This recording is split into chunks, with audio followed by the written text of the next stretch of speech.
She talked to some neighbors, Bob Weston being the Homeowners Association president at the time, was told that yes, there is occasional odor. It's stronger sometimes, but not all that bad. So with the information that we had, went ahead and made the decision to purchase our home. So that's 2008. Since that time, it was stronger than I expected based off of the information that we had gotten at that point. In the last year to a year and a half, I don't know if it's due to the expansion or what have you, it has gotten unbearable. I've been there for 13 years. When we first moved in, we were aware, it was brought to our attention by the realtor that there was a modest smell because of the wastewater, but not to be concerned with. And in those first years, it was not terribly bad. There was the occasional odor. It was not a good thing, but it was not the end of the world. However, it did affect the perception of our neighborhood.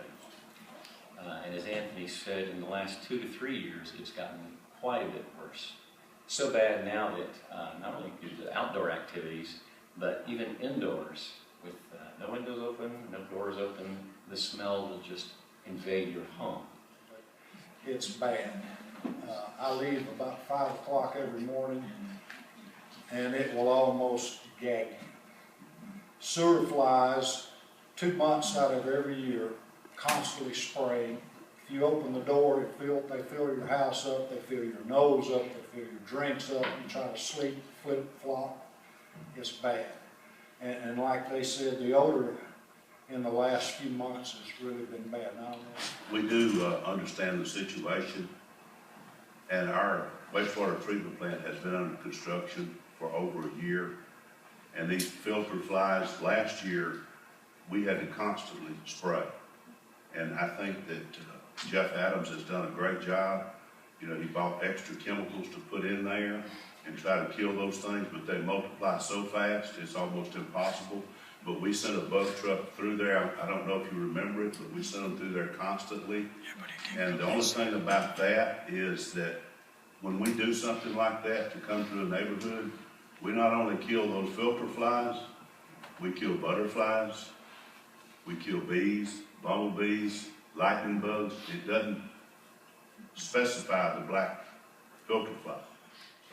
And it was a very nice open house, opening up a new subdivision, very nice subdivision. There was no problem with an odor. That odor has come, I think, since the expansion of the wastewater treatment plant.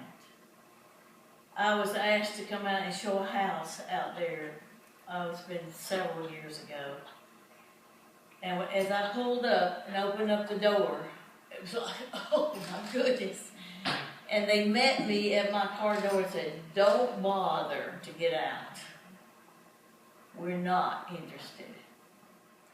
Over a year ago, as y'all well know, when the flood came this past time, we were pretty much right in the middle of it, and it destroyed pretty much half of what we were going through. Christmas Day flood. From that, our digesters are offline right now, is that correct? Yep. All right. And we're getting all that construction back on. Now, that's not going to take care of the problem currently at hand, and what we're going to be doing from here until next week is getting a final budget cost from Cola Environmental. Currently, the construction is the biggest issue that we have causing the smells. It's not going to be fixed for a little while. I think there's an alternative method that we can through this Cola Environmental that Anthony brought to me, and it's more of a misting spray, but it's an odor-eating spray, and when that bacteria hits it, it actually, you can say, eats it. That's what Jeff Hughes has told us. We've had to process our sludge, what smells, a little differently until we get our digesters fixed. In about a month, we should be able to put sludge back in those digesters, and not only will we'll have the capacity to burn the gas off now. Used to, we didn't burn it off. So I can't wait to see what's really going to be like in about a month's time. He told me, he goes, Anthony, he goes, it fits in perfect with Stereotech. We do it for hospitals, garden restaurants, which are your Olive Garden and Red Lobsters. They do it for hospital groups at dumpster sites. He said, but it's a larger scale program than that as well. We do wastewater treatment plant and landfill. I said, you've got to be kidding me. I took that information, asked for a brochure, presented that to Garlan, I think back in October. anyway, he's partnered with us greatly to get a proposal and such, and so that is in the city council's hands right now, and pretty much has given us this opportunity for neighbors to come out and present our case, to hopefully get some help from the smells that we've all been enduring over the last, I know I have, for going on 8 years.